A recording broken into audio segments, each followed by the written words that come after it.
Morning students. Last time हमने कुछ terms discuss की थी, like what is, who is advocate, what are the qualifications, disqualifications etcetera. इसी context में हम आगे भी आज कुछ टर्म्स क्वेश्चन आंसर पैटर्न पे डिस्कस करेंगे। लेकिन मैंने अपना टॉपिक शुरू करने से पहले मैं आपको ये बताना चाहती हूँ कि जो सब्जेक्ट है हमारा professional ethics, bar bench relations and accountability of advocates, basically what does the subject means. तो इस सब्जेक्ट को अगर हम स्प्लिट करेंगे तो ये होता है professional ethics plus bar bench relations plus accountability of advocates. एक एक टर्म को अगर आज हम यहाँ समझेंगे, which will help you to understand the subject in a more better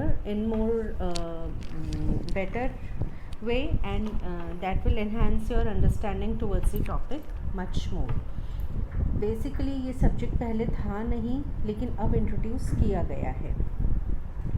तो हमारा पहला जो टॉपिक हम ले रहे हैं कि what is the importance of the subject. तो name of the subject professional ethics, bar bench relations and accountability of advocates, if splitted gives us the terms separately. So let's just understand the need of the subject, or why was the subject introduced a couple of years back. ये subject क्यों कुछ समय पहले ही introduce किया गया है and not right from the starting. तो इस सब्जेक्ट को इंट्रोड्यूस करने के लिए due to the increasing population, globalisation and to keep pace with the competitive world, different or varied professions were taking their roles. The people were all at the option of making maximum by putting in minimum, whether it is time, energy or experience. तो जैसे जैसे population बढ़ी, globalisation बढ़ा, तो हमें उस competitive world के साथ अपनी पेस रखने के लिए हम खाली 2 या 3 या 4 प्रोफेशंस तक ही सीमित नहीं रहे।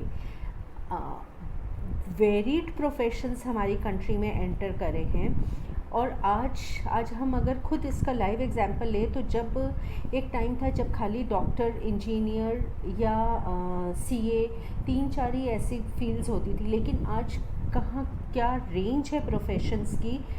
एक छोटे से प्रोफेशन को में भी इतनी वैरायटी है या इतनी वेरीड रेंज है कि एक स्टूडेंट को अगर या एक व्यक्ति को अगर उस प्रोफेशन को ऑप्ट करना है तो उसके पास बहुत सारे एवेन्यूज़ होते हैं।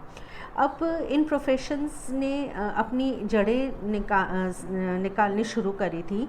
तो इस टाइम पर लोगों को और एक जनरल मास के अंदर एक कहना चाहिए कि ज़ील तो डेवलप हुई, लेकिन उस ज़ील में उनके बेसिक एथिक्स कहीं ना कहीं लोअर डाउन होते चले गए। उन्होंने बहुत कम टाइम में बहुत कुछ ज़्यादा पाने की ख्वाहिशें शुरू कर दी। The option of making maximum by putting in minimum. और ये जो मैक्सिमम मिनिमम का उनका स्केल था, ये किसी भी कंटेक्स्ट में था, जैसे टाइम के कंटेक्स्ट में, एनर्जी में या एक्सपीरियंस, किसी भी लेवल पे अगर ले, तो इस टाइम, एनर्जी, एक्सपीरियंस, मनी, किसी भी रिस्पेक्ट में अगर हम लें तो उनको कम से कम देने की ख्वाहिश रही है और ज़्यादा से ज़्यादा पाने की। और so in this hustle and bustle of making maximum money at any cost, people began to forget the ethics of the profession by following unethical means. इसी होड़ा होड़ में या इसी जल्दबाजी में या इसी की कम टाइम में हम बहुत अमीर बन जाएं, हमारे पास बहुत पैसा हो, हम कैसे भी करके बहुत सा मनी अर्न करें, वो बहुत सी चीज़ें अनएथिकल पाथ पर लेते चले गए, जो कि और उनको इस चीज़ का एहसास तक नहीं हुआ कि दे वर बीइंग अनएथिकल। इसीलिए thus to inculcate in today's youth the basic morals, which were diminishing in keeping up the competitive pace, the Bar Council thought of introducing the subject at the grassroots level, that is in LLB. और इसीलिए इन morals को boost up करने के लिए जो कि diminish होने शुरू हो गए थे, जो कि बहुत धूमिल होने शुरू हो गए थे, लोग बाग बहुत ज़्यादा इस होड़ा होड़ में आए थे, बार काउंसिल ने एक एफ़र्ट पुट इन किया कि एक सब्जेक्ट जो कि एथिकली उन्हें थोड़ा साउंड करे, उसको ग्रास रूट लेवल पे ही हमें इंट्रोड्यूस करना चाहिए. And the grass root level is the LLB, the starting of being the starting class for being an advocate. और इसको ध्यान में रखते हुए ये सब्जेक्ट इंट्रोड्यूस करने का सोचा गया. Although the morals and etiquette set up as a standard is not an exhaustive list, some are mentioned and some are not. Exhaustive list का मतलब होता है कि जो लिखा गया है वो अपने आप में पूर्ण नहीं है. ऐसा नहीं है कि हर एटिकेट, हर मैनर, हर कोड ऑफ कंडक्ट एक बुक में लिखा जाए. बहुत सी ऐसी चीज़ें हैं जो लिखी भी गई हैं और बहुत से ऐसे कोड ऑफ कंडक्ट हैं जिन्हें कि लिखा नहीं भी गया है. लिखा नहीं गया है doesn't mean that you do not have to follow them. Like एक एग्ज़ाम्पल है, यदि आपका कोर्ट चल रहा है, कोर्ट सेशन चल रहा है और जज है वो खड़े हैं और ये लिखा नहीं जाता है कि एडवोकेट जो है वो खड़ा होगा अगर जज आएंगे तो, लेकिन एक ये आपकी इनर वैल्यूज़ हैं कि जज हैं तो आप उनके सामने खड़े हैं ना कि बैठे हैं. तो this is not an exhaustive list. Her manner, her etiquette लिखा नहीं जाता है. तो those which are not written depends on your intrinsic value system. So as per the councils and center and state rules and regulations, the professionals are governed. और इसीलिए कुछ ऐसे codes बनाए काउंसिल ने जो कि सेंटर और स्टेट ने, जिसमें रूल्स एंड रेगुलेशंस को इनकलकेट करा और जिसके द्वारा जो भी प्रोफेशनल्स हैं, जो भी किसी भी वृत्ति में संलग्न है, वह उससे नियमित रहने लगे. लाइक फॉर अस, जैसे अब हम अगर स्पेसिफिकली हमारे लीगल प्रोफेशन के लिए करें बात, तो उसके लिए कहेंगे like for us the bar councils under the advocate act 1961 enacted by the parliament of India governs the advocates of India whether at the centre और स्टेट. तो एडवोकेट एक्ट 1961 जो इनेक्ट किया गया था 12th year of the republic India में के तहत, उस एडवोकेट एक्ट के तहत सारे advocates whether at the centre और at the state are being governed. So thus the need of the hour was to introduce ethical learning as a subject, and because of this introducing this ethical learning as a subject, the subject professional ethics was introduced for the students at the LLB first year level. I hope the professional ethics term is clear to you all, right? Now let's start. What is profession? Ethics you know, and the introduction of the subject you have come to know. अब हम बात करेंगे कि what is profession, वृत्ति होती क्या है. So according to article 19(1)(g) of the constitution, article 19(1)(g) of the constitution, article 19 ऐसा आर्टिकल है कॉन्स्टिट्यूशन का जो कि फंडामेंटल राइट्स गारंटी करता है, और आर्टिकल 19(1)(g) में हमें फ्रीडम टू प्रोफेशन मिलती है. This is given in part 3 of the constitution, the fundamental rights. The fundamental rights under article 19 and within them under article 19(1)(g) freedom to profession is given to the citizens of India. और इस professional freedom के तहत profession आता है, occupation आता है, trade आता है, बिजनेस आता है. इन सब के ऑब्जेक्टिव्स कुछ भी हो सकते हैं. कुछ पैसे कमाने के लिए, पैसे बनाने के लिए होती है, कुछ सोशल सर्विस के लिए होती है, कुछ सोशल वेलफेयर के लिए होती है, कुछ फॉर सेल्फ वेलफेयर भी होती हैं.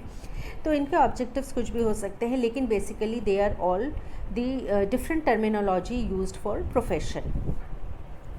Now before we proceed further, We should also understand that though Constitution gives to all its citizens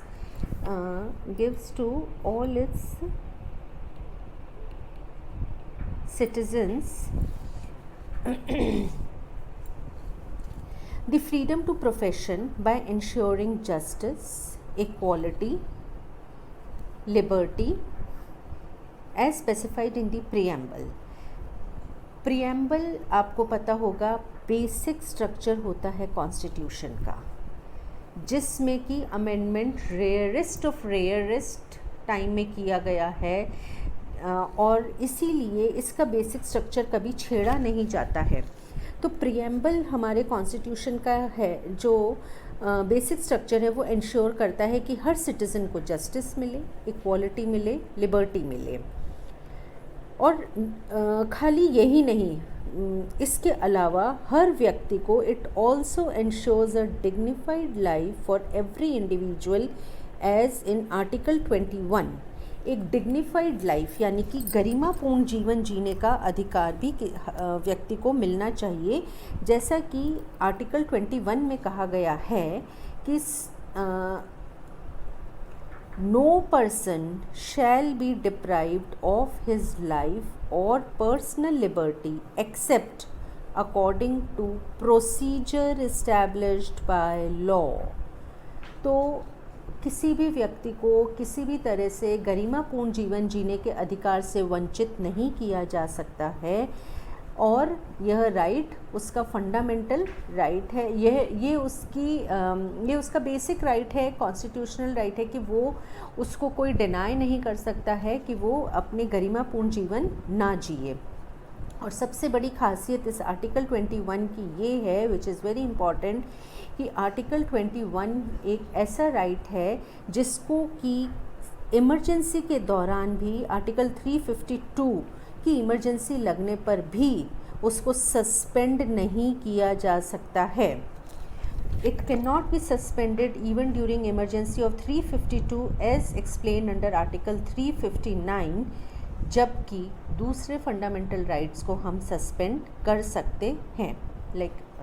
दूसरे फंडामेंटल राइट्स आर्टिकल 19 के तहत जो हैं उनको हम सस्पेंड कर सकते हैं, लेकिन आर्टिकल 21 कभी भी सस्पेंड नहीं हो सकता है। सो आई होप आपको ये समझ आया होगा कि प्रोफेशन क्या है, एथिक्स क्या हैं, and in total professional ethics क्या होता है, ये सब्जेक्ट क्यों इंट्रोड्यूस किया गया। I hope this is clear. अब हम आगे बढ़ते हैं कि why is it necessary to impose reasonable restrictions. अब आप सोच रहे होंगे कि ये रीज़नेबल रेस्ट्रिक्शंस तो अभी तक आई नहीं, तो अभी क्यों ये इसका यहाँ पर जिक्र हो रहा है। तो रीज़नेबल रेस्ट्रिक्शंस को इसलिए मेंशन किया गया है यहाँ पर क्योंकि हमें फ्रीडम मिली है, लेकिन ये फ्रीडम हमें एब्सोल्यूटली नहीं मिलती है। आप लोगों ने सुना होगा absolute power leads to absolute corruption. मतलब अगर किसी को संपूर्णता में किसी भी तरह की शक्ति दे दी जाए तो वो संपूर्ण रूप से भ्रष्टता या भ्रष्टाचार की तरफ ही अग्रसर होगी, उससे कभी किसी का वेलफेयर नहीं होता है। सो एब्सोल्यूट कुछ नहीं होता है। इवन आर्टिकल 21 भी एब्सोल्यूट नहीं होता है, बिकॉज इसमें लिखा गया है according to procedure established by law. तो एक कंडीशन डाल दी गई है कि प्रोसीजर इस्टेब्लिश्ड बाय लॉ के तहत ही आपको डिग्निफाइड लाइफ लीड करने का अधिकार है। ये अलग बात है कि ये सस्पेंड नहीं होता है इमरजेंसी के टाइम भी। तो जब हमें फंडामेंटल राइट्स या हमें राइट्स मिले हैं जो कि हमारी बेसिक नीड है, तो इन राइट्स को दिया गया है, लेकिन इसी के साथ में कुछ रीज़नेबल रिस्ट्रिक्शंस लगाई गई हैं। अब ये है कि ये रीज़नेबल रिस्ट्रिक्शंस क्यों लगाई गई हैं, why is it necessary to introduce, why is it necessary to impose reasonable restrictions. इसके दो कारण हैं। For the common interest of general public, यानी साधारण जनता के हित में ये रीज़नेबल रेस्ट्रिक्शंस लगाई जाती हैं। और दूसरा है to keep the profession at par with technical qualification, आवश्यक वृत्तिक या तकनीकी योग्यताएं लगा करके, क्योंकि अगर आपके पास योग्यता नहीं है, तकनीकी योग्यता नहीं है, योग्यता तो आज एक हकीम भी अपनी योग्यता के अनुसार किसी का इलाज कर सकता है, लेकिन अगर आपको कोई ऐसी बीमारी है या आपको कुछ ऐसी तकलीफ़ है जिसका कि आपको भी नहीं ज्ञान है पूरा, तो क्या आप हकीम के पास जाओगे या डॉक्टर के पास? क्योंकि आपने कहावत सुनी होगी, नीम हकीम खतरे जान। तो आपको उस टेक्निकल क्वालिफ़िकेशन को एट पार आपको अवेल करना ही पड़ेगा, तभी आप उस प्रोफेशन को ऑप्ट कर सकते हो। तो इसके पीछे दो कारण हुए, एक तो साधारण जनता के हित में, और दूसरा आवश्यक वृत्तिक व तकनीकी योग्यताएं लगा करके हम रीज़नेबल रिस्ट्रिक्शंस इम्पोज करते हैं। अब आपके पास एक और क्वेरी उठेगी कि ये रेस्ट्रिक्शंस लगाता कौन है? रेस्ट्रिक्शंस लग गई हैं, फ्रीडम मिल गई है, लेकिन रेस्ट्रिक्शंस लगाई किसने और ये किस तरह से लगाई जाती हैं? तो बहुत सिंपल इसका जवाब है कि रेस्ट्रिक्शंस हमेशा स्टेट लगाता है, या अथॉरिटी, जो स्टेट है वो एक अथॉरिटी है और ये अथॉरिटी हमेशा रेस्ट्रिक्शंस लगाती है। और स्टेट का रेस्ट्रिक्शंस लगाने में वही मीनिंग है, वही इंटरप्रिटेशन है जो कि आर्टिकल 12 में मेंशन किया गया है। आर्टिकल 12 में मेंशन किया गया है of the constitution, state imposes restrictions. ये इम्पॉर्टेंट है कि state imposes restrictions and it holds the same meaning as mentioned in Article 12 of the Constitution. अब state how are they imposed, next question उठता है हमारा, हाउ आर दे इम्पोज्ड। तो जो restriction state लगाता है उनका तरीका क्या है इम्पोज करने का? उनका तरीका है फोर्स ऑफ लॉ, यानी वो रेस्ट्रिक्शंस इस तरह से लगाई जाती हैं कि वो फोर्स ऑफ लॉ रखती हैं। और law holds the same meaning as in article 13 of the constitution. Law वही प्रभाव रखता है जो कि आर्टिकल 13 ऑफ द कॉन्स्टिट्यूशन में बताया गया है। आर्टिकल 13 ऑफ द कॉन्स्टिट्यूशन में लॉ का वही प्रभाव है जो कि यहाँ पर स्टेट द्वारा लॉ बना करके रेस्ट्रिक्शंस लगाई जाती हैं। अब इसके अंतर्गत क्या क्या आते हैं? It includes any of the following. क्या क्या आए अब इसमें? ऑर्डर यानी आदेश, ऑर्डिनेंस यानी अध्यादेश, बायलॉज यानी उपविधि, रूल यानी नियम, रेगुलेशंस यानी विनियम, और नोटिफिकेशंस यानी अधिसूचना। यानी कि आदेश, अध्यादेश, उपविधि, नियम, विनियम, अधिसूचनाओं के माध्यम से जो भी प्रतिबंध लगाए जाते हैं स्टेट के द्वारा, वह आपको एब्सोल्यूट फ्रीडम से मतलब वह आपको एब्सोल्यूट फ्रीडम नहीं देते हैं। तो अब अगर हम नटशेल में समझें तो now in nutshell what is professional ethics, क्योंकि हमने ये पढ़ा है, एक बेसिक टर्म आज हमने करी है कि प्रोफेशन क्या है, एथिक्स क्या है, प्रोफेशनल एथिक्स क्या है। सिर्फ एक पार्ट ऑफ द सब्जेक्ट को हमने अभी बहुत ही समराइज्ड फॉर्म में डिस्कस किया है। तो अब अगर हम इसको ये समझें कि प्रोफेशनल एथिक्स क्या है, तो to follow the standards set by law for any profession is professional ethic. यानी कि किसी वृत्ति विशेष के लिए विधि द्वारा निर्धारित मानदंडों को अपनाना ही वृत्तिक सदाचार कहलाता है। To follow the standards set by law for any profession, किसी भी वृत्ति विशेष के लिए विधि द्वारा निर्धारित मानदंडों को अपनाना। ये सेट बाय लॉ, विधि द्वारा निर्धारित मानदंडों को, जो स्टैंडर्ड सेट करे गए हैं, किसी वृत्ति विशेष का अपनाना ही प्रोफेशनल एथिक्स कहलाता है। और ये एथिक्स कभी भी एक एग्जॉस्टिव लिस्ट नहीं होते हैं।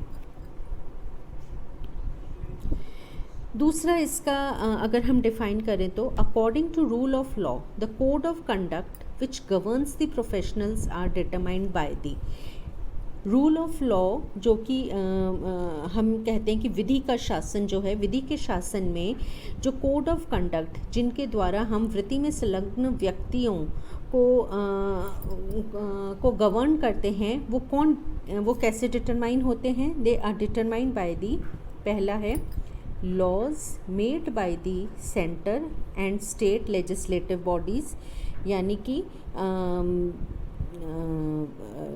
वृत्तिक मानकों का निर्धारण संसद व राज्य विधानमंडलों द्वारा पारित कानूनों के द्वारा होता है। Laws made by the centre and the state legislative bodies. दूसरा है rules made by the professional councils made respectively by the centre and the state.